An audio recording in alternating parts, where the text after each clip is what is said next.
सारे काम गाड़ी के करने के बाद भी अगर आपकी गाड़ी के अंदर बैड साउंड आ रहा है तो एक ऐसी चीज आपको बताने लगा हूं जो कि आपकी गाड़ी के अंदर मौजूद नहीं होगी। यह है गाड़ी का कैटालिटिक कन्वर्टर। इसके अंदर सेरामिक फिल्टर्स मौजूद होते हैं जो कि अक्सर निकाल देते हैं जब ये बंद होते हैं। सेरामिक फिल्टर, ये सुराख इसके फिल्टर के बंद होते हैं, बजाय इसके कि इसको साफ किया जाए इसको लोग निकलवा देते हैं जिनको इसके बारे में इंफॉर्मेशन नहीं। ऐसा ही इन भाइयों के साथ हुआ। इन्होंने ये गाड़ी अल शरीफ ऑटो पे लेके आए जब, तो हमने देखा कि इनकी गाड़ी का बैड साउंड बहुत ज्यादा था। तो अभी हमने इनकी गाड़ी का कैटालिटिक कन्वर्टर चेंज कर दिया है। हमने क्या देखा कि इनकी गाड़ी के अंदर कैटालिटिक कन्वर्टर मौजूद ही नहीं था और इसको यहाँ से कट दे के इसके अंदर पतरी लगा के उसको सुराख किए गए थे।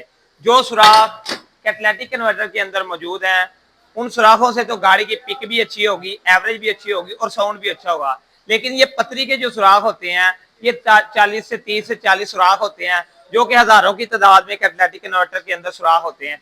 उनका कभी भी आपस में कंपैरिजन नहीं कर सकते। तो इस तरह की अभी हमने इस गाड़ी का कैटालिटिक कन्वर्टर चेंज कर दिया जिससे गाड़ी का साउंड बहुत ज्यादा अच्छा हो गया। Al Sharif auto care, EFI injection and car AC, Gujranwala road, ना चौक, अहमदाबाद। अल्लाह हाफिज।